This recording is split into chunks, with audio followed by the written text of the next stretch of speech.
Top quality और consistent performance के लिए सिर्फ सिल्वर पंप्स। टॉप क्वालिटी और कंसिस्टेंट परफॉर्मेंस के लिए सिर्फ सिल्वर पंप्स, नाम याद रखना। की आज त्या नराधमाने त्या ठिकाणी फाशी घेतलेली आहे। 3 महिन्यापासून सगळे मागणी करत होते, काय नेमकी?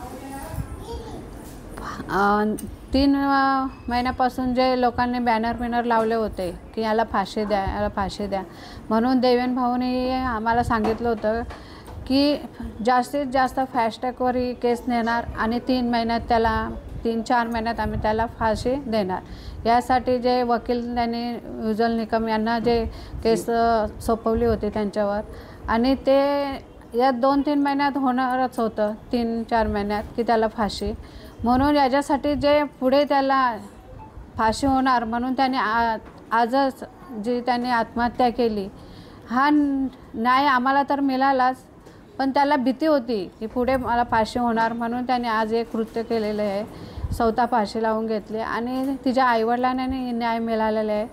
आणि अशी ही पुढे घटना घडू नये यासाठी म्हणजे कोर्टाने जे त्याला फाशी दिली असती, पण त्याने स्वतः हे केलं, ते जाऊ दे, चांगलंच झालं आणि तिच्या आईवडिलांना न्याय मिळाला बस।